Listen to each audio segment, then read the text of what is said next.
আমাদের অনেকে জানে না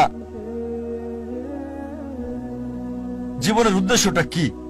বেশিরভাগই 1 নম্বর উদ্দেশ্যটা হচ্ছে কিভাবে উপার্জন করবে।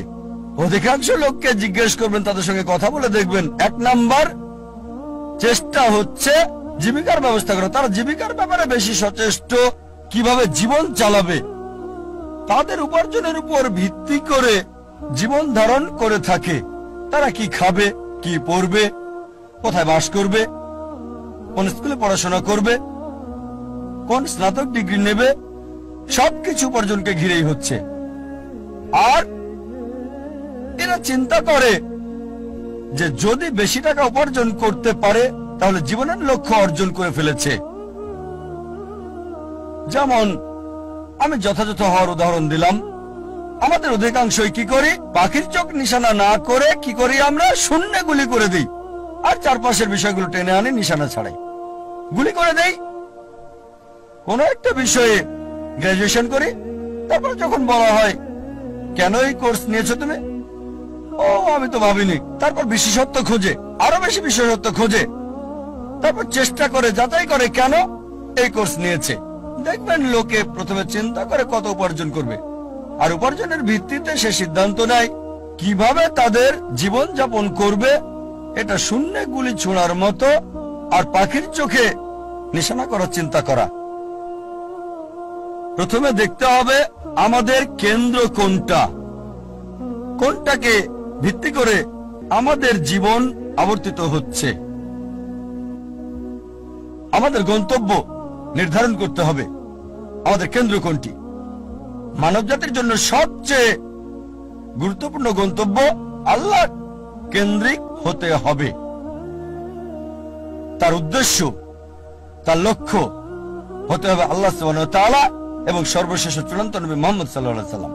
আর বিশ্বাস করেন, আল্লাহ কেন্দ্রিক হলে আপনার নিজেকে অবহেলা করতে হবে না, পরিবারকে অবজ্ঞা করতে হবে না, আপনার সমাজকেও না। আল্লাহ কেন্দ্রিক হলে আল্লাহ বলেছেন নিজের যত্ন নাও, রাতে ঘুমাও। আল্লাহ বলেছেন পরিবারের দেখাশোনা করতে। পিতামাতার ব্যাপারে আল্লাহ বলেছেন সূরা ইসরা অধ্যায় 17 আয়াত 23 ও 24 যে আল্লাহ নির্দেশ দিচ্ছেন তাকে ছাড়া কারো ইবাদত করবে না, পিতামাতার সাথে সদ্ব্যবহার করবে, যদি তাদের একজন বা উভয়ই বার্ধক্যপরিণত হয় বিরক্তি প্রকাশ করবে না, এমনকি শব্দটা করবে না। বিনীতভাবে কথা বলো, দয়ার ডানা মেলে দাও, আর দোয়া করো হে আল্লাহ তাদের অনুগ্রহ করো যেভাবে তারা আমাকে শৈশবে লালন করেছেন। তার মানে যদি আল্লাহ কেন্দ্রিক হন, পিতামাতাকে ভালোবাসতে হবে, সম্মান করতে হবে, মান্য করতে হবে।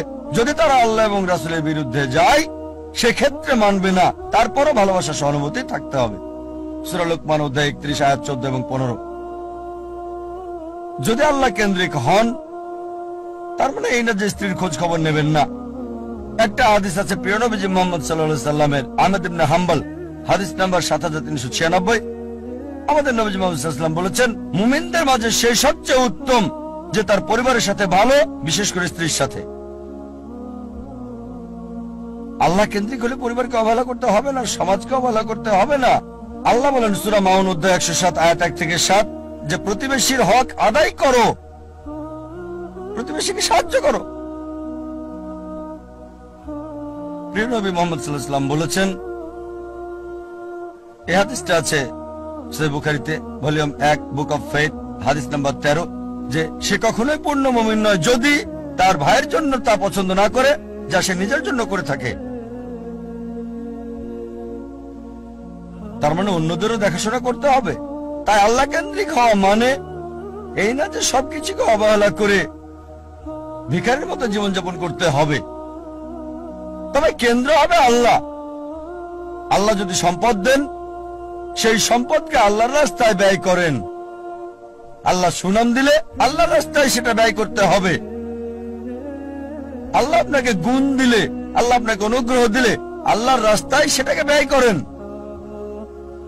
সবচেয়ে বড় উদাহরণ, রোল মডেল, যে মানুষটি সম্পূর্ণভাবে আল্লাহ কেন্দ্রিক ছিলেন, সর্বশেষ এবং চূড়ান্ত নবী মুহাম্মদ সাল্লাল্লাহু আলাইহি সাল্লাম।